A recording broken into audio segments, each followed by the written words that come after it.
بسم اللہ الرحمن الرحیم۔ السلام علیکم ورحمۃ اللہ وبرکاتہ۔ میں بغیر اطلاع کے ماں سے ملنے پاکستان پہنچی۔ سوچا تھا ماں دیکھ کر خوش ہو جائے گی، مگر سامنے کا منظر دیکھ کر حیران رہ گئی۔ برتن دھوتے ہوئے ماں سے شیشے کا گلاس ٹوٹ گیا تھا اور بھابھی ماں کو بالوں سے پکڑ کر بری طرح پیٹ رہی تھی۔ میں نے جلدی سے آگے بڑھ کر اپنی بوڑھی ماں کو چھڑوایا۔ میں نے ماں سے کہا بھائی کو شکایت لگانا۔ ماں نے کہا نہیں، اللہ انصاف کرے گا۔ اور پھر چند ہی گھنٹے گزرے تھے کہ اچانک، بھی بہت کم عمر تھے جب ہمارے بابا اس دنیا سے چلے گئے۔ اس دن ایسا محسوس ہوا جیسے ہمارے گھر کی چھت ہی ہم سے چھن گئی ہو۔ گھر کے ہر کونے میں خاموشی تھی۔ امی کی آنکھوں سے آنسو رکنے کا نام نہیں لے رہے تھے۔ میں ایک کونے میں بیٹھی انہیں دیکھ رہی تھی۔ میرا بھائی شاہ زیب بھی خاموش بیٹھا تھا، مگر ہم دونوں کو شاید ابھی تک یہ سمجھ ہی نہیں آ رہی تھی کہ اب ہماری زندگی پہلے جیسی کبھی نہیں۔ اس دن سے ہمارے گھر کی ہر ذمہ داری صرف ہماری ماں کے کندھوں پر آ گئی۔ بابا کے جانے کے بعد رشتہ دار ایک ایک کر کے ہمارے گھر ضرور آئے، مگر کسی کے ہاتھ میں سہارا نہیں تھا، سب کے پاس صرف مشورے تھے۔ ایک نے امی سے کہا شاہ زیب کو کسی مکینک کی دکان پر لگا، 2 وقت کی روٹی تو آ جائے گی۔ دوسرے نے کہا مدیحہ کو زیادہ پڑھانے کا کوئی فائدہ نہیں، جتنی جلدی ہو سکے اس کی شادی کر دو، تم اکیلی عورت ہو، اتنا بوجھ نہیں اٹھا سکو گی۔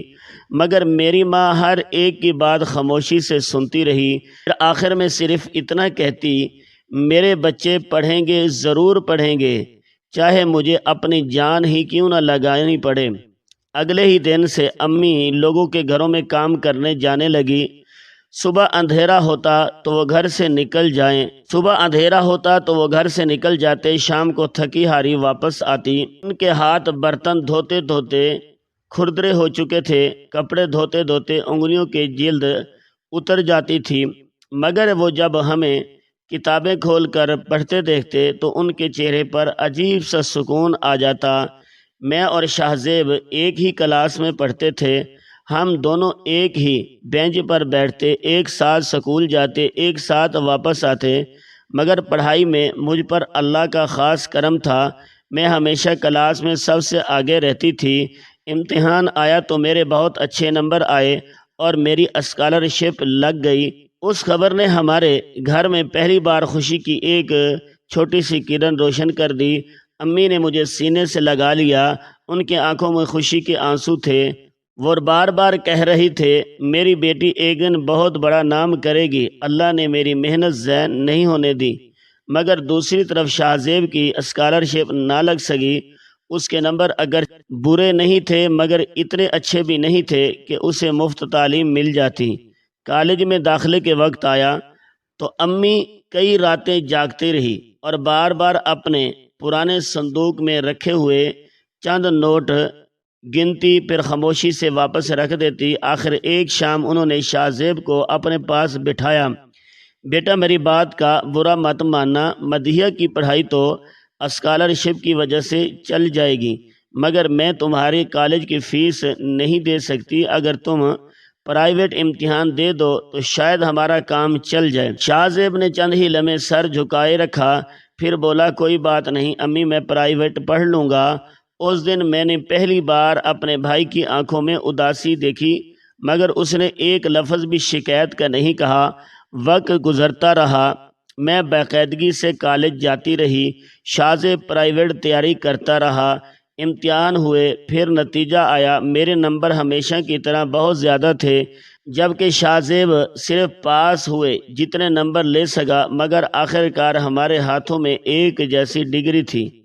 پڑھائی ختم ہوئی تو ہم دونوں نے چھوٹی موٹی نوکریاں شروع کر دی۔ تنخواہ اتنی کم تھی کہ مہینے کے آخر دن آنے سے پہلے ہی ختم ہو جاتی۔ امی نے اب لوگوں کے گھروں میں جانا چھوڑ دیا تھا کیونکہ یہ چاہتے تھے کہ وہ کچھ آرام کرے، مگر حقیقت یہ تھی کہ ہمارے حالات اب بھی ویسے ہی تھے۔ ہر رات سونے سے پہلے میں چھت کی طرف دیکھتی اور دل میں ایک خواہش آتی، کاش ایک دن ہمارے گھر میں بھی ایک اچھا سا ٹی وی ہو جس کے سامنے امی سکون سے بیٹھ کر اپنے پسندیدہ ڈرامے دیکھ سکے۔ کاش ایک فریج ہو جس میں ٹھنڈا پانی رکھا ہوا ہو تاکہ گرمیوں میں امی کو مٹی کے گھڑے کا گرم پانی نہ پینا پڑے۔ کاش ایک ایسی ہو تاکہ وہ برسوں کی تھکن کے بعد سکون سے ٹھنڈی ہوا میں سو سکیں۔ میری پوری دنیا صرف میری ماں کی خوشی تھی۔ میں اکثر شاہ زیب سے کہتی، بھائی ہمیں کچھ بڑا کرنا ہوگا، صرف یہ نوکریاں ہمارے حالات نہیں بدل سکتی۔ وہ ہنس کر بات ٹال دیتا، دیکھیں گے، ابھی تو زندگی پڑی ہے۔ آہستہ آہستہ میں نے محسوس کیا کہ اس کا دھیان اب گھر سے زیادہ باہر رہنے لگا تھا۔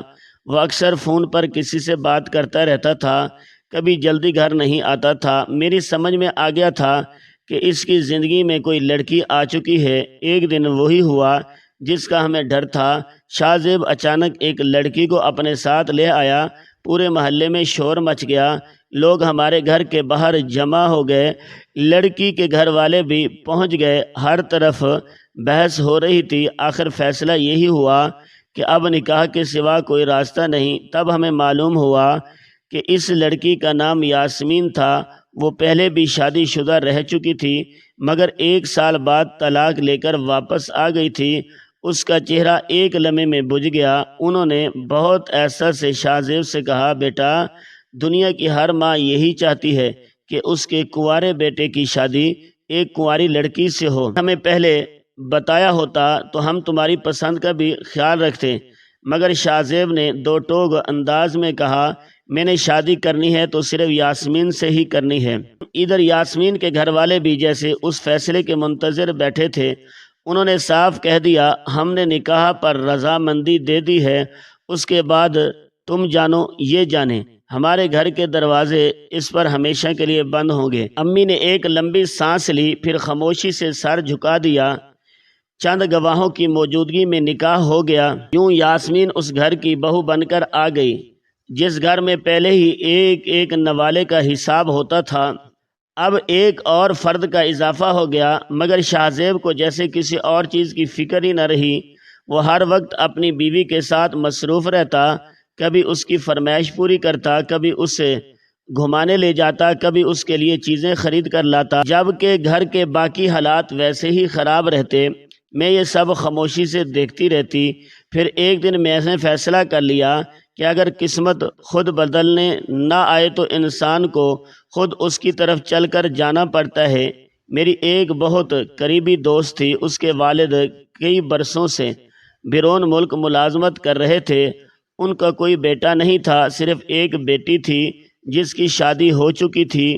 ایک دن میں نے ان سے جا کر کہا، انکل، اگر آپ چاہیں تو مجھے بھی اپنے کوٹے پر باہر ملازمت دلا دیں، میں ہر مشکل برداشت کر لوں گی، مجھے صرف اپنی ماں کے حالات بدلنے ہیں۔ انہوں نے غور سے میری طرف دیکھا، پھر بولے، بیٹی، باہر کا کام بہت مشکل ہوتا ہے، بڑے بڑے مرد بھی تھک جاتے ہیں، تم کیسے کرو گی؟ میں نے پورے یقین سے جواب دیا، مجھے اپنی ماں کی زندگی بدلنی ہے، پھر کوئی مشکل نہیں رہتی۔ انہوں نے چند لمحے خاموش رہنے کے بعد کہا، اگر تمہارا ارادہ پکا ہے تو میں پوری کوشش کروں گا۔ چند ہفتوں بعد انہوں نے واقعی میرے لیے اپنے کوٹے پر ملازمت لگوا دی۔ جس دن یہ خبر ملی میری خوشی کا ٹھکانہ نہیں تھا۔ میں بازار گئی، اپنی حیثیت کے مطابق مٹھائی خریدی، پھر خوشی خوشی اسے ہاتھ میں لے کر گھر کی طرف چل پڑی۔ میرے دل میں صرف ایک ہی خیال تھا کہ آج امی کو بتاؤں گی، اب ان کی بیٹی ان کے سارے خواب پورے کرے گی۔ اب شاید ہمارے گھر کے حالات بدلنے کا وقت آ گیا ہے۔ میں جیسے ہی مٹھائی کا ڈبہ ہاتھ میں لے کر گھر کے اندر داخل ہوئی، میری نظریں سیدھا امی کو ڈھونڈنے لگی۔ وہ حسب معمول صحن میں چارپائی پر بیٹھی سبزی کاٹ رہی تھی۔ میں دوڑ کر ان کے پاس گئی، پھر مٹھائی ان کے سامنے رکھتے ہوئے کہا، امی، اللہ نے ہماری سن لی، میری نوکری لگ گئی ہے، میں باہر جا رہی ہوں۔ امی نے پہلے حیرت سے میری طرف دیکھا، پھر ان کی آنکھوں میں خوشی چمک اٹھی۔ انہوں نے میرا چہرہ دونوں ہاتھوں میں لے لیا، پھر بولے، سچ کہہ رہی ہیں بیٹا؟ میں نے مسکراتے ہوئے سر ہلا دیا۔ امی کی آنکھوں سے خوشی کے آنسو نکل آئے۔ وہ بار بار اللہ کا شکر ادا کرتی رہی۔ پھر اچانک ان کے چہرے پر فکر کے آثار آ گئے۔ بیٹا تم وہاں اکیلی کیسے رہے گی، اپنا خیال کیسے رکھے گی، مجھے ہر وقت تیری فکر لگی رہے گی۔ میں نے ان کے پاس بیٹھ کر پھر ان کا ہاتھ اپنے ہاتھ میں لے کر کہا، امی میرے دوست کے ابو نے سب کچھ بتایا ہے، وہاں رہنے کے لیے جگہ بھی ہے، وہاں پہلے سے 3-4 لڑکیاں رہتی ہیں، سب ملازمت کرتی ہیں، میں اکیلی نہیں ہوں گی، آپ بالکل فکر نہ کریں، میں سب سنبھال لوں گی۔ امی نے لمبی سانس لی، پھر میرے سر پر ہاتھ رکھ دیا۔ ان کی دعا میرے لیے سب سے بڑی طاقت۔ ابھی ہماری بات ختم بھی نہیں ہوئی تھی کہ شاہ زیب گھر آ گیا۔ جیسے ہی اسے اس نوکری کا پتہ چلا، اس کا چہرہ بدل گیا، وہ غصے میں میری طرف دیکھنے لگا، پھر بولا، یہ کیا بات ہوئی؟ اب میری بہن دبئی جائے گی، جا کر نوکری کرے گی؟ میں نے سکون سے جواب دیا، جا رہی ہوں۔ وہ فوراً بولا، جو لڑکیاں دبئی جاتی ہیں لوگ انہیں اچھا نہیں سمجھتے۔ اس کی بات سن کر میرے دل میں برسوں کی دبی ہوئی تکلیف نکل آئی۔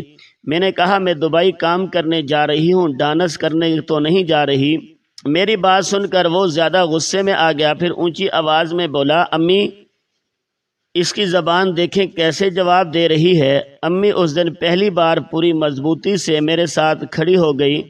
انہوں نے شاہ زیب کی طرف دیکھ کر کہا، یہ یہاں بھی تو نوکری کرتی ہے، تب تو تمہیں کوئی مسئلہ نہیں ہوتا، پھر وہاں جا کر کیوں نہیں کر سکتی؟ اور تم خود کون سا اتنے پیسے لا کر اس گھر پر خرچ کرتے ہو جو تم اسے روک رہے ہو؟ جو کماتے ہو وہ بھی اپنی دنیا پر لگا دیتے ہو۔ شاہ زیب چند لمحوں کے لیے خاموش ہو گیا، مگر اس کا غصہ کم نہ ہوا۔ وہ بار بار یہی کہتا رہا کہ وہ مجھے باہر نہیں جانے دے گا۔ اتنے میں یاسمین بھی کمرے سے باہر آ گئی۔ اس نے طنزیہ انداز میں شاہ زیب کو دیکھا، پھر بولی، یہ تمہاری بہن ہے، اس پر تمہارا حکم نہیں چلتا، تم بس اپنی بیوی پر ہی حکم چلایا کرو۔ اس کی بات سنتے ہی گھر میں عجیب سی خاموشی چھا گئی، کیونکہ سب جانتے تھے کہ حقیقت اس کے بالکل برعکس تھی۔ حکم تو یاسمین کا چلتا تھا، شاہ زیب تو ہر وقت اسی کی مرضی کے مطابق زندگی گزار رہا تھا۔ میں نے مزید کسی بحث کو ضروری نہیں سمجھا، کیونکہ میں اپنا فیصلہ کر چکی تھی۔ چند دن بعد میں نے امی کو گلے لگایا، ان کی دعائیں لی، پھر آنسو چھپاتے ہوئے اپنے سفر پر روانہ ہو گئی۔ جہاز کی کھڑکی سے نیچے اپنے ملک کو دیکھتے ہوئے میرے دل میں صرف ایک ہی دعا تھی، یا اللہ مجھے اتنی طاقت دینا کہ میں اپنی ماں کے سارے خواب پورے کر سکوں۔ جب میں واپس پہنچی تو میری ساری گھبراہٹ آہستہ آہستہ ختم ہونے لگی، کیونکہ حقیقت ویسی نہیں تھی جیسے لوگ ہمارے گاؤں میں بیٹھ کر بیان کرتے تھے۔ میری ملازمت ایک صاف ستھرے دفتر میں تھی، جہاں آرام سے میز کرسی پر بیٹھ کر کام کرنا ہوتا تھا۔ دفتر کا ماحول بہت اچھا تھا، وہاں پاکستانی بھی تھے، بنگلہ دیشی بھی تھے، دوسرے ملکوں کے لوگ بھی تھے، عورتیں بھی ہمارے ساتھ کام کرتی تھی، سب ایک دوسرے کی عزت کرتے تھے، کسی نے کبھی میرے ساتھ غلط رویہ اختیار نہیں کیا۔ رہنے کی جگہ بھی محفوظ تھی، وہاں میرے ساتھ اور بھی لڑکیاں رہتی تھی، سب اپنی اپنی ملازمت پر جاتی، شام کو واپس آ کر مل کر کھانا بناتی، باتیں کرتے، پھر آرام کر لیتے۔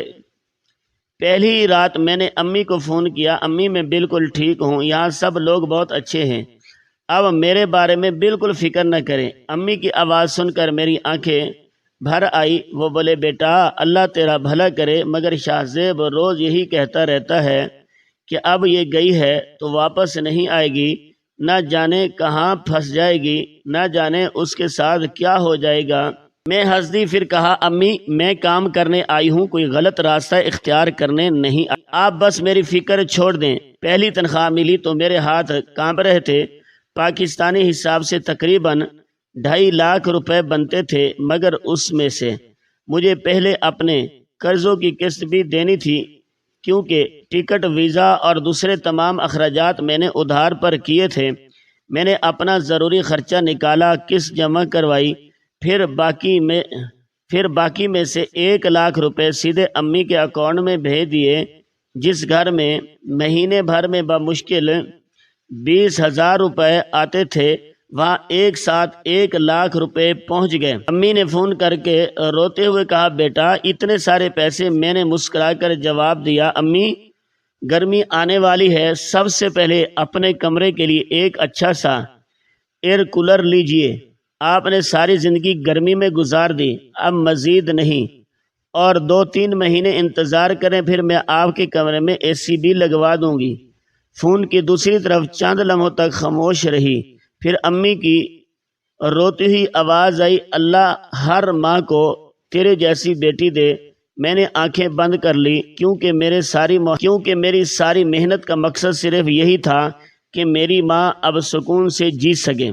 باقی گھر بھی انہی پیسوں سے چل رہا تھا، شاہ زیب بھی اسی گھر میں رہ رہا تھا، یاسمین بھی اسی گھر میں تھی، مگر میرے دل میں کسی کے لیے کوئی شکایت نہیں تھی۔ میری پوری دنیا میری ماں تھی، اور میرا ہر کمائی، ہر دعا، ہر خواب صرف انہی کے نام تھا۔ وقت ایستا ایستا گزرتا رہا، میری زندگی کا ہر دن ایک جیسا ہوتا۔ صبح سویرے اٹھنا، دفتر جانا، شام تک محنت کرنا، پھر رات کو تھکی ہوئی اپنے کمرے میں واپس آ جانا، مگر اس ساری تھکن کے باوجود میرے چہرے پر سکون رہتا تھا، کیونکہ ہر گزرتے مہینے کے ساتھ مجھے محسوس ہوتا تھا کہ میری ماں کی زندگی پہلے سے بہتر ہو رہی ہے۔ یہی احساس میری ساری تھکن ختم کر دیتا تھا۔ میں روزانہ رات کو امی کو فون ضرور کرتی تھی، اگر کبھی کام زیادہ ہوتا تب بھی چند منٹ نکال کر ان کی آواز ضرور سنتی تھی، کیونکہ ہزاروں میل دور رہ کر بھی میرا دل ہر وقت اسی چھوٹے سے گھر میں اٹکا رہتا تھا۔ ایک دن امی نے بہت دھیمی آواز میں کہا، بیٹا ایک بات کہوں؟ میں نے فوراً کہا، جی امی بتائیں۔ وہ چند لمحے خاموش رہے، پھر بولے، شاہ زیب نے اب وہ تھوڑا بہت کام بھی چھوڑ دیا ہے، پہلے کبھی کبھار کہیں چلا جاتا تھا، اب وہ بھی نہیں جاتا، سارا دن گھر میں رہتا ہے۔ میرا دل دھک سے رہ گیا، مگر میں خاموشی سے سنتی رہی۔ امی نے ایستا ایستا کہنا جاری رکھا، گھر کا سارا خرچ تیرے بھیجے ہوئے پیسوں سے چل رہا ہے، پھل بھی آتے ہیں، راشن بھی آتا ہے، اچھا کھانا بھی بنتا ہے، مگر افسوس یہ ہے کہ بیٹھ کر دونوں میاں بیوی تیری ہی برائیاں کرتے رہتے ہیں، تیرا ہی کھاتے ہیں، تیرا ہی نام لے کر کہتے ہیں لڑکیوں کو باہر بھیجنے کا یہی انجام ہوتا ہے۔ امی کی بات سن کر میرے دل میں ایک عجیب سی چبھن محسوس ہوئی۔ چند لمحوں کے لیے میری آنکھیں بند ہو گئی۔ میں سوچنے لگی، جن لوگوں کے لیے میں دن رات اپنی نیند، اپنا سکون، اپنی جوانی قربان کر رہی ہوں، وہی لوگ میرے بارے میں ایسی باتیں کرتے ہیں، مگر اگلے ہی لمحے میں نے خود کو سنبھال لیا۔ میں نے مسکرا کر امی سے کہا، چھوڑیں امی، لوگوں کی باتوں کو دل پر نہیں لگاتے، اب بس اپنا خیال رکھا کریں، میرے لیے یہی کافی ہے۔ اصل حقیقت یہ تھی کہ میں وہ گھر صرف شاہ زیب یا یاسمین کی وجہ سے نہیں چلا رہی تھی۔ اگر میری ماں اس گھر میں نہ ہوتے تو شاید میں کبھی ان دونوں کو ان کے حال پر چھوڑ دیتی۔ اگر میری ماں اس گھر میں نہ ہوتے تو شاید میں کبھی کا ان دونوں کو ان کے حال پر چھوڑ دیتی۔ مجھے ان کے خرچ سے کوئی مطلب نہیں رہتا، مگر میری ماں بھی تو اسی گھر میں رہتی ہے، میں انہیں کسی تکلیف میں کیسے چھوڑ سکتی تھی؟ کئی مرتبہ دل چاہتا تھا کہ امی کو اپنے پاس بلا لوں، مگر میں جانتی تھی یہ ممکن نہیں تھا۔ یہاں کی گرمی ہمارے شہر سے کہیں زیادہ سخت تھی۔ امی پہلے ہی دل کے مریض تھے، ڈاکٹر نے انہیں زیادہ گرمی سے بچنے کا مشورہ دیا ہوا تھا۔ میں انہیں اپنے پاس لا کر کسی نئے خطرے میں نہیں ڈال سکتی تھی، اس لیے میں نے دل میں ایک منصوبہ بنا لیا تھا۔ میں خود سے کہتی، بس چند سال اور محنت کر لوں، پھر اتنے پیسے جمع ہو جائیں گے کہ ہمیشہ کے لیے واپس چلی جاؤں گی، پھر اپنی ماں کے ساتھ سکون سے رہوں گی۔ اسی امید نے مجھے ہر مشکل برداشت کرنا سکھا دیا۔ ہر مہینے تنخواہ آتی، میں پہلے قرضوں کی قسط دیتی، پھر اپنا معمولی سا خرچہ نکالتی، باقی تقریباً ساری رقم گھر بھیج دیتی۔ ایستا ایستا میرے بھیجے ہوئے پیسوں نے ہمارے گھر کی شکل بدلنا شروع کر دی۔ سب سے پہلے امی کے کمرے میں اچھا سے اے سی لگ گیا۔ جس ماں نے پوری زندگی گرمی میں پسینہ بہاتے ہوئے گزاری تھی، اب وہ ٹھنڈی ہوا میں سکون سے سونے لگی۔ پھر ایک اچھا سا فریج آ گیا۔ امی فون پر خوشی سے بتاتی، بیٹا آج میں نے فریج سے ٹھنڈا پانی نکال کر پیا تھا مجھے تیری بہت یاد آئی۔ ان کی یہ بات سن کر میری آنکھیں بھر آئی۔ کچھ عرصے بعد گھر میں ایک بڑی LED بھی آ گئی۔ امی شام کو نماز پڑھنے کے بعد سکون سے بیٹھ کر اپنے پسندیدہ ڈرامے دیکھتی تو مجھے لگتا میری ہر محنت وصول ہو گئی۔ پھر میں نے گھر کی مرمت شروع کروا دی۔ پرانی دیواروں پر نیا پلستر ہوا، چھت کی مرمت ہوئی، فرش بدلا گیا، دروازے تبدیل ہوئے، گھر پہلے سے کہیں زیادہ صاف ستھرا اور خوبصورت دکھائی دینے لگا۔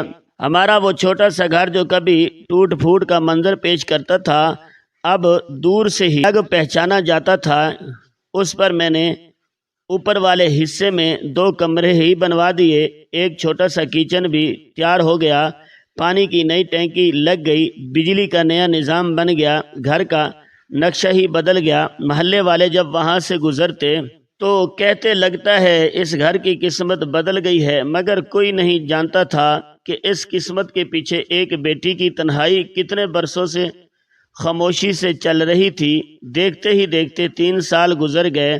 ان 3 برسوں میں ایک بار بھی اپنے وطن واپس نہ جا سکی۔ بہت بار دل چاہتا تھا کہ جا کر اپنی ماں کو گلے لگا لوں، ان کے ہاتھ چوم لوں، ان کے ساتھ بیٹھ کر کھانا کھاؤں، مگر پھر حساب لگاتی تو معلوم ہوتا آنے جانے کے ٹکٹ میں ہی اتنے پیسے خرچ ہو جائیں گے جتنے پیسوں سے گھر کا ایک اور ضروری کام ہو سکتا ہے۔ پھر اپنے دل کو سمجھا دیتی آج اگر میں اپنے شوق پر پیسے خرچ کر دوں تو کل امی کا کوئی خواب ادھورا رہ جائے، تو اس لیے میں ہر بار اپنی خواہش کو دبا دیتی۔ میں نے اپنی خوشی کو روک لیا تھا، اپنے سفر روک لیے تھے، اپنی عیدیں، اپنے تہوار، اپنی چھٹیاں سب قربان کر دی تھی، کیونکہ اسی وقت میری زندگی کا صرف ایک ہی مقصد تھا، میری ماں کو وہ سکون دینا جس کی وہ پوری زندگی حقدار رہی تھی۔ وقت کا پہیہ مسلسل چلتا رہا۔ دیکھتے ہی دیکھتے کئی موسم گزر گئے۔ ہر عید، ہر بقرہ عید پر خوشی کا دن میرے لیے اداسی لے کر آتا تھا، کیونکہ ایسے موقعوں پر سب سے زیادہ اپنی ماں کی یاد ستاتی تھی۔ دفتر سے چھٹی ہوتی تو میں اپنے کمرے میں بیٹھی دیر تک یہی سوچتی رہتی اس وقت امی کیا کر رہی ہوں گی، شاید میرے پسند کے کھانے بنا رہی ہوں گی، شاید میرے لیے دعا کر رہی ہوں گی، شاید میرے خالی جگہ کو دیکھ کر خاموشی سے آنسو بہا رہی ہوں گی۔ مجھے امی کے ہاتھ کی بنی ہوئی روٹی کی خوشبو یاد آتی، ان کے ہاتھ کے دال یاد آتی، ان کے ہاتھ کی چائے یاد آتی۔ کبھی دل چاہتا سب کچھ چھوڑ کر اسی وقت ان کے پاس پہنچ جاؤں، مگر پھر خود کو یہی سمجھا دیتی کہ چند سال کی یہ دوری پوری زندگی کا سکون بن جائے گی۔ البتہ وہاں میرے جیسے اور بھی بہت لوگ تھے، کوئی اپنے بچوں سے دور تھا، کوئی اپنی بیوی سے دور تھا، کوئی اپنے بوڑھے ماں باپ کے لیے کمائے کر رہا تھا۔ شام کو جب ہم سب اکٹھے بیٹھتے تو ہر کسی کی کہانی تقریباً ایک جیسی ہوتی، اس لیے ایک دوسرے کا دکھ بانٹتے بانٹتے وقت گزر جاتا۔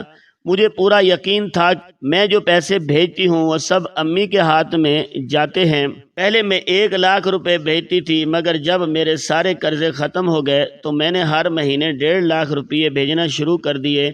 اب میرے اوپر کوئی بوجھ باقی نہیں۔ میں نے سوچا جتنا زیادہ ہو سکے اتنا اپنے ماں کے لیے بھیجوں، ساتھ ہی میں اپنی تنخواہ میں سے کچھ رقم الگ بھی جمع کرتی جا رہی تھی۔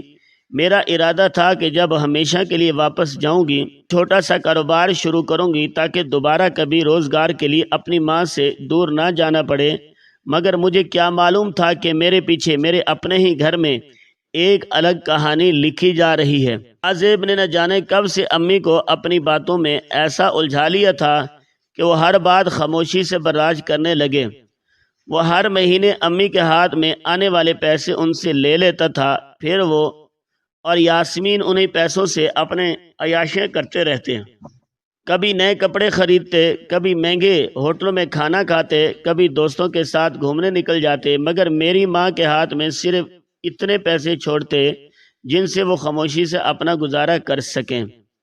اگر امی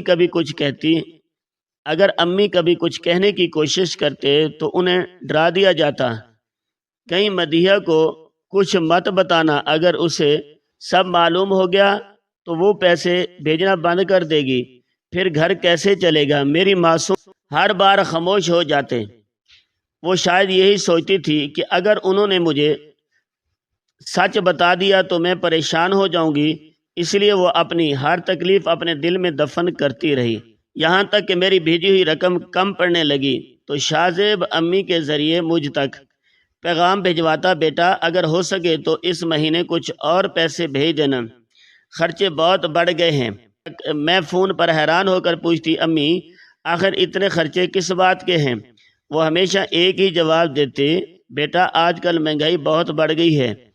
میں چند لمحے سوچتی ضرور تھی، کیونکہ میں اپنی ماں کو جانتی تھی، وہ پہلے بہت تھوڑے پیسوں میں بھی پورا گھر چلا لیتی تھی، جبکہ پہلے سے کئی گنا زیادہ رقم بھیج رہی تھی تو پھر ہر مہینے پیسے ختم کیسے ہو جاتے تھے؟ یہ سوال میرے دل میں ضرور آتا، مگر اگلے ہی لمحے خود کو یہی کہہ کر خاموش کر دیتی، کوئی بات نہیں، اگر میری ماں کو ضرورت ہے تو پیسے بھیج دیتی ہوں۔ میں نے کبھی ان سے حساب نہیں مانگا، نہ کبھی شک کیا، نہ کبھی ایک لفظ کہا کہ آخر اتنی رقم کہاں خرچ ہو رہی ہے۔ میرے لیے سب سے اہم میری ماں کا سکون تھا۔ وقت اسی طرح گزرتا رہا۔ ایک دن دفتر میں کام کرتے کرتے اچانک میرے دل میں عجیب سی بے چینی پیدا ہوئی، نہ جانے کیوں بار بار امی کا چہرہ میری آنکھوں کے سامنے آ رہا تھا۔ اسی لمحے میں نے دل ہی دل میں فیصلہ کر لیا، اب مجھے پاکستان جانا چاہیے، کم از کم ایک چکر لگا کر اپنی ماں سے مل آؤں، ان کے ساتھ چند دن گزار لوں، پھر واپس آ کر دوبارہ فیصلہ کر لوں گی کہ یہاں رہنا ہے یا ہمیشہ کے لیے وطن واپس جانا ہے۔ اتنے برسوں کی محنت کے بعد اب میرے پاس اتنی بچت ہو چکی تھی کہ اگر میں واپس نہ بھی آتی تو اپنے شہر میں ایک اچھا سا چھوٹا کاروبار شروع کر سکتی تھی۔ میں نے سوچ لیا تھا کہ پہلے حالات دیکھوں گی، پھر جو بہتر محسوس ہوا وہی فیصلہ کروں گی۔ اگلے ہی دن میں نے اپنے دفتر کے ذمہ دار لوگوں سے بات کی، انہوں نے مسکرا کر کہا، اگر آپ واپس آ سکتی ہیں تو ہمیں خوشی ہوگی، اگر آپ نے پاکستان میں ہی رہنے کا فیصلہ کر لیا تو وہاں سے ہمیں صرف ایک فون کر دیجئے گا تاکہ ہم آپ کی جگہ کسی اور کو رکھ سکیں۔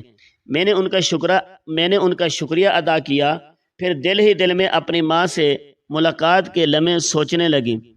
مجھے کیا معلوم تھا کہ جس گھر کو میں خوشیوں کا گھر سمجھ کر واپس جانے کی تیاری کر رہی تھی، وہاں میرے انتظار میں ایک ایسی حقیقت کھڑی تھی جو میری پوری زندگی بدل کر رکھ دے گی۔ میں پاکستان پہنچ چکی تھی، کئی سال بعد کی خوشبو محسوس کر کے میری آنکھیں نم ہو گئی تھی۔ راستے بھر میرے دل میں صرف ایک ہی بے چینی تھی کہ جلدی سے گھر پہنچوں، اپنی ماں کو گلے لگاؤں، ان کے ہاتھ چوموں، ان کے ساتھ بیٹھ کر سکون سے باتیں کروں۔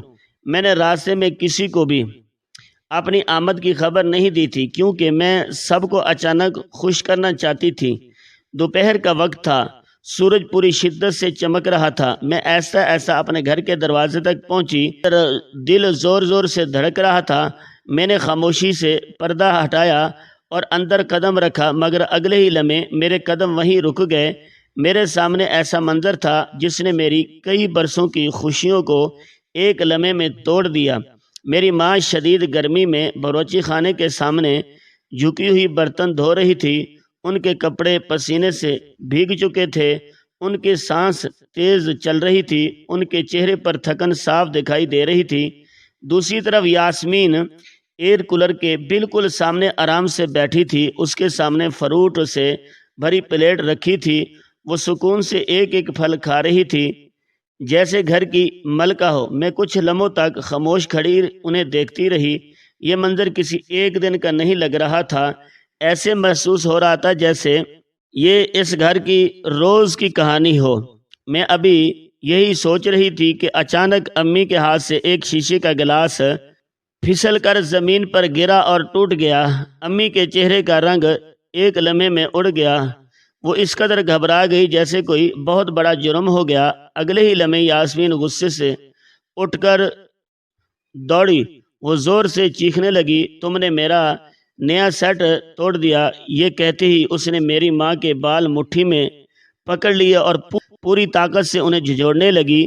میری برداشت ختم ہو گئی، میں دوڑتی ہوئی آگے بڑھی، میں نے پوری طاقت سے یاسمین کو پیچھے دھکا دیا، وہ لڑکھڑا کر چند قدم دور جا گری۔ میں غصے سے کانپ رہی تھی، میں نے اس کی طرف انگلی اٹھا کر کہا، فضول عورت، تیری ہمت کیسے ہوئی میری ماں پر ہاتھ اٹھانے کی؟ میری آواز سن کر وہ چند لمحوں کے لیے حیران رہ گئی۔ اس نے غور سے میری طرف دیکھا، پھر اس کی آنکھیں پھیل گئی۔ وہ پہچان چکی تھی میں واپس آ گئی ہوں، مگر شرمندہ ہونے کی بجائے اس کے چہرے پر غرور پہلے سے بھی زیادہ بڑھ گیا۔ وہ سینہ تان کر میرے سامنے کھڑی ہو گئی، پھر نفرت بھرے لہجے میں بولی، آ گئی دبئی سے ساری دبئی کو خوش کر کے۔ اس کے یہ الفاظ میرے دل پر کسی تیز خنجر کی طرف لگے۔ ایک عورت کے لیے اس کے کردار پر انگلی اٹھانے سے بڑا ظلم شاید کوئی ہو۔ میں ہزاروں میل دور دن رات محنت کرتی رہی، اپنی نیند، اپنا سکون، اپنی جوانی، اپنی خوشیاں قربان کرتی رہی۔ یہ لوگ میری محنت کی کمائی پر عیش کرتے رہے۔ آج وہی لوگ مجھے میرے کردار کے طعنے دے رہے تھے۔ میرا دل چاہا اسی وقت اسے اس کی ہر بات کا جواب دوں، مگر میں نے خود کو روک لیا۔ میں چاہتی تھی کہ ایسے لوگوں سے بحث کرنا کوئی فائدہ نہیں ہوتا۔ میں نے اپنی ماں کا ہاتھ پکڑا، انہیں سہارا دیا، پھر ایسا سے کہا، امی جب بھائی آئے گا نا تب اس کے سامنے سب کچھ بتائیے گا۔ امی نے بے بسی سے میری طرف دیکھا، پھر دھیرے سے بولے، بیٹا اسے بتانے سے بھی کوئی فرق نہیں پڑے گا، وہ بھی اس کے ساتھ ملا ہوا ہے، یہ سب کچھ اسی کی مرضی سے ہوتا ہے۔ امی کی یہ بات سن کر میرا دل کے اندر جیسے کچھ ٹوٹ گیا۔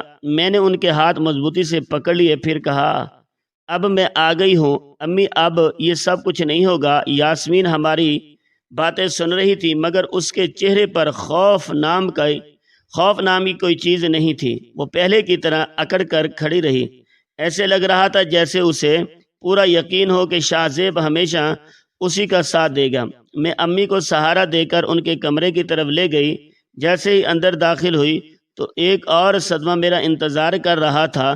یہ وہ کمرہ نہیں تھا جس کا خواب میں نے برسوں تک دیکھا تھا۔ میں نے تو اپنی پہلی بڑی تنخواہ سے یہ سوچ کر اے سی بھجوایا تھا کہ میری ماں اب گرمی میں سکون سے سو سکے گی، مگر کمرے میں نہ اے سی تھا، نہ وہ فریج تھا، نہ LED تھی۔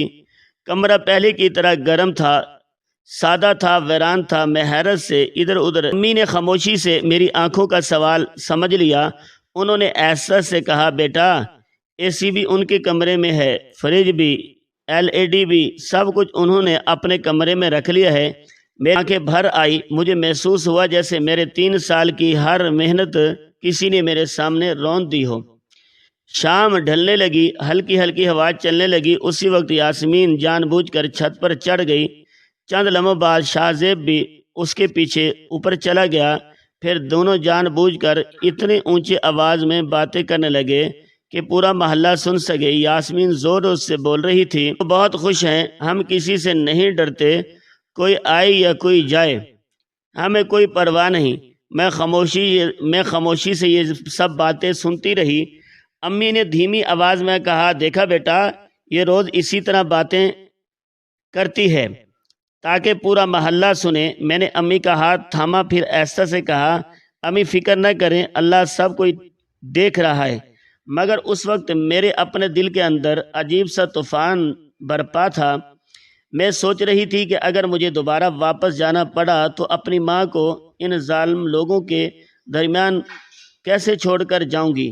میں یہ بھی سوچ رہی تھی کہ اگر میری محنت سے خریدی ہوئی چیزیں میں ان لوگوں سے واپس کیسے لوں گی، میں اپنی ماں کو ان کے ظلم سے کیسے بچاؤں گی۔ ہزاروں سوال میرے دل میں گردش کر رہے تھے۔ میں خاموشی سے صحن میں آ کر کھڑی ہو گئی، پھر میں نے آسمان کی طرف دیکھا، میرے ہونٹ خاموشی سے ہلنے لگے۔ یا اللہ، سب کچھ دیکھ رہا ہے، میرے لیے کوئی ایسا راستہ نکال دے جس سے میری ماں بھی محفوظ ہو جائے، ہم دونوں بھی ان کے شر سے بچ جائیں۔ اگر ان کے دلوں میں ذرا سے بھی بھلائی باقی ہے تو ان کے دل بدل دے، کیونکہ تیرے سوا کوئی نہیں جو ناممکن کو ممکن بنا سکے۔ میں ابھی امی کو دلاسا دے رہی تھی، میرے دل میں ایک ہی دعا تھی کہ اللہ کسی طرح اس گھر میں سکون پیدا کر دے۔ اچانک چند لمحوں بعد اوپر سے کسی کے زور سے چلانے کی آواز آئی، پھر ایک بہت زوردار دھڑام کی آواز گونجی جس سے پورا گھر لرز سا گیا۔ میں اور امی گھبرا کر دوڑتے ہوئے صحن سے باہر نکلے، دروازے سے قدم باہر رکھا تو سامنے کا منظر دیکھ کر میری چیخ نکل گئی۔ محلے والے ہر طرف سے دوڑتے ہوئے آ رہے تھے، کوئی سر پکڑ کر کھڑا تھا، کوئی شور مچا رہا تھا، کوئی فون نکال کر ایمبولینس کو کال کر رہا تھا۔ میرے بھائی شاہ زیب اور یاسمین دونوں زمین پر پڑے تھے، ان کے جسموں سے خون بہہ رہا تھا، ان کے نیچے اینٹوں کا ڈھیر پڑا تھا جس پر گرنے کی وجہ سے ان کی حالت انتہائی خراب ہو چکی تھی۔ میں کچھ لمحوں تک وہیں ساکت کھڑی رہ گئی۔ میری سمجھ میں نہیں آ رہا تھا کہ یہ سب چند لمحوں میں کیسے ہو گیا۔ اسی دوران سامنے والے گھر کی ایک عورت دوڑتی ہوئی آئی۔ اس نے ہانپتے ہوئے بتایا، میں نے اپنی آنکھوں سے دیکھا، یہ دونوں چھت پر ایک دوسرے کے باہوں میں تھے، ایک دوسرے کو ہنسی مذاق میں گھما رہے تھے۔ شاید اچانک پاؤں پھسل گیا، پھر دونوں سیدھے نیچے آ گرے۔ میں نے زور زور سے آوازیں لگائی مگر تب تک بہت دیر ہو چکی تھی۔ چند ہی لمحوں میں ایمبولینس آ گئی، لوگوں نے دونوں کو اٹھا کر اس میں رکھا۔ میں بھی ساتھ ہسپتال چلی گئی۔ راستہ بھر میں خاموشی سے بیٹھی صرف انہیں دیکھتی رہی۔ نہ میرے منہ سے کوئی آواز نکل رہی تھی، نہ آنکھوں سے آنسو۔ جب ہسپتال پہنچے تو ڈاکٹروں نے چند لمحوں کے معائنے کے بعد آہستہ سے سر ہلا دیا۔ انہوں نے بتایا ان دونوں کی جان راستے میں ہی جا چکی تھی۔ سر پر شدید چوٹ آئی تھی، جسم کئی جگہ سے ٹوٹ چکا تھا، انہیں بچانا ممکن نہیں تھا۔ میرے سامنے میرا بھائی بے جان پڑا تھا، وہی بھائی جس کے لیے میں نے اپنی جوانی پردیس میں گزار دی تھی، وہی بھائی جس کے لیے میں نے اپنی ہر خواہش قربان کی تھی، مگر آج وہ خاموش تھا۔ ہم دونوں کی میتیں واپس گھر لے آئے۔ گھر میں ایک ساتھ 2 جنازے پڑے تھے، محلے کی عورتیں جمع تھیں، ہر طرف سسکیاں سنائی دے رہی تھی، مگر ایک منظر ایسا تھا جس نے مجھے اندر تک ہلا کر رکھ دیا۔ میری ماں ایک کونے میں خاموش بیٹھی تھی، میں بار بار ان کے چہرے کو دیکھتی رہی، ان کی آنکھوں میں ایک بھی آنسو نہیں تھا، ان کے چہرے پر نہ غصہ تھا، نہ خوشی، نہ افسوس، صرف ایک عجیب سی خاموشی تھی۔ میں دل ہی دل میں سوچتی رہی، یا اللہ، یہ کیا میری ماں کا دل پتھر بن گیا ہے، یا پھر ان دونوں نے انہیں اتنے دکھ دیے کہ اب ان کے جانے پر بھی آنسو ختم ہو چکے ہیں۔ اگلے دن دونوں کو سپرد خاک کر دیا گیا۔ زندگی کا ایک بہت بڑا باب ہمیشہ کے لیے بند ہو گیا۔ اب اس گھر میں صرف میں اور میری ماں رہ گئے تھے۔ چند دن بعد میں نے اپنی کمپنی میں فون کر دیا۔ میں نے انہیں بتایا میں واپس نہیں آ سکوں گی۔ انہوں نے میری پوری بات سنی، پھر کہا اگر آپ پاکستان میں رہنا چاہتی ہیں تو ایک اور راستہ بھی موجود ہے۔ ہماری کمپنی پاکستان میں بھی ایک نیا منصوبہ شروع کر رہی ہے۔ آپ اگر گھر بیٹھ کر آن لائن کام کر سکتی ہیں تو تنخواہ بھی اچھی رہے گی۔ میرے لیے یہ خبر کسی نعمت سے کم نہیں تھی۔ میں نے فوراً حامی بھر لی۔ یوں میں اپنے ہی گھر سے آن لائن کام کرنے لگی۔ اللہ کے فضل سے اس کام سے بھی تقریباً 1.5 لاکھ روپے مہینہ ملنے لگے۔ میرے پاس پہلے ہی اچھی خاصی بچت موجود تھی، اس لیے اب مجھے کسی چیز کی فکر نہیں رہی۔ میری ساری توجہ صرف اپنی ماں پر تھی۔ اب ہر صبح میں ان کے ساتھ ناشتہ کرتی، ان کے لیے چائے بناتی، ان کی دوائیاں وقت پر دیتی۔ شام کو ہم دونوں گھر کی چھت پر بیٹھ کر دیر تک باتیں کرتے۔ وہ کبھی خاموشی سے آسمان کو دیکھتے، کبھی میرے سر پر ہاتھ پھیر دیتے۔ مجھے سب سے زیادہ حیرت ایک بات پر ہوتی تھی، امی نے دوبارہ کبھی شاہ زیب یاسمین کا ذکر تک نہیں کیا، نہ ان کے لیے دعا کی، نہ ان کے لیے بد دعا کی، جیسے انہوں نے اپنی زندگی کا وہ باب ہمیشہ کے لیے بند کر دیا ہو۔ البتہ محلے والے کبھی کبھی آ کر مجھے وہ سب کچھ بتاتے جو میری غیر موجودگی میں ہوتا رہا تھا۔ مجھے یہ بھی پتہ چلا کہ میرے بارے میں میرا بھائی اور میری بھابھی دونوں ایسی گندی اور غلیظ باتیں کرتے تھے کہ خود محلے میں یہ بات پھیلانا چاہتے تھے کہ شاید میں دبئی میں کوئی اچھا کام نہیں کر رہی۔ کوئی کہتا تمہاری بھابھی روز تمہاری ماں پر ہاتھ اٹھاتی تھی، کوئی کہتا روز گھر سے لڑائی جھگڑے کی آوازیں آتی تھی، کوئی کہتا تمہاری ماں خاموشی سے سب کچھ برداشت کر لیتی تھی۔ یہ سب سن کر میرے دل میں آگ سی لگ جاتی تھی۔ مجھے اپنے آپ پر بھی غصہ آتا، کاش میں ایک بار پہلے آ جاتی، کاش مجھے حقیقت کا پہلے پتہ چل جاتا، مگر پھر اگلے ہی لمحہ میں خود کو یہی سمجھاتی، اللہ کے فیصلوں میں دیر ہو سکتی ہے، اندھیر نہیں۔ جس ظلم کو کوئی انسان نہیں دیکھ رہا تھا وہ بھی اللہ دیکھ رہا تھا۔ جس ماں کے آنسو خاموشی سے بہتے رہے، ان کا حساب بھی اللہ نے خود لے لیا۔ آج میں اپنی ماں کے ساتھ سکون سے رہ رہی ہوں۔ میری سب سے بڑی دولت میری ماں کی مسکراہٹ ہے۔ میں نے یہی سیکھا ہے کہ اولاد اگر ماں باپ کی دعاؤں کی قدر کرے تو دنیا بھی سنور جاتی ہے، آخرت بھی سنور جاتی ہے۔ مگر جو اولاد اپنے ہی ماں باپ کا دل توڑتی ہے، وہ وقتی طور پر چاہے کتنی ہی خوش نظر آئے، انصاف کا دن ایک نہ ایک دن ضرور آتا ہے۔ کیوں؟ اللہ ہر مظلوم کی خاموش آہ سنتا ہے، ہر آنسو کا حساب رکھتا ہے، اور جب وہ فیصلہ کرتا ہے تو پھر کسی کو شکایت کا موقع نہیں ملتا۔ اللہ گواہ ہے، تاریخ گواہ ہے، جس نے بھی اپنے ماں باپ کے ساتھ برا سلوک کیا، ان کی نافرمانی کی، ان کے دل کو دکھایا، ان کی عزت کو نظر انداز کیا، وہ کبھی حقیقی سکون اور کامیابی حاصل نہیں کر سکتا۔ وقتی طور پر اس کے پاس دولت، شہرت، طاقت یا آسائش آ سکتی ہے، مگر زندگی کا کوئی نہ کوئی موڑ ایسا ضرور آتا ہے جہاں اسے اپنے اعمال کا نتیجہ دیکھنا پڑتا ہے۔ ماں باپ وہ ہستی ہیں جو اپنی اولاد کی خوشیوں کے لیے اپنی خواہش قربان کر دیتی ہیں، اپنی نیند، اپنا آرام، اپنی جوانی، اپنا سکون، سب کچھ اولاد پر وار دیتی ہیں، پھر بھی بدلے میں صرف عزت، محبت اور دو اچھے لفظوں کی امید رکھتی ہیں۔ اس لیے جو اولاد ان کے احسانات کو بھلا دیتی ہے، وہ دراصل اپنی ہی خوشیوں کا راستہ بند کر لیتی ہے۔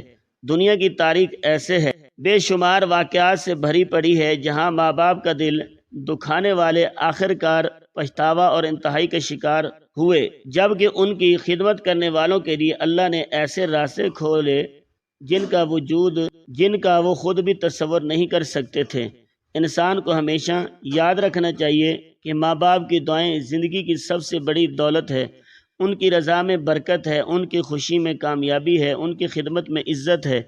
اگر کبھی ان سے غلطی بھی ہو جائے تو ان کے ساتھ نرمی، محبت اور ادب کا دامن کبھی نہیں چھوڑنا چاہیے، کیونکہ جو شخص اپنے ماں باپ کی قدر کرتا ہے، اللہ بھی اس کی قدر فرماتا ہے اور اس کی زندگی میں ایسی رحمتیں نازل کرتا ہے جن کا کوئی حساب نہیں ہوتا۔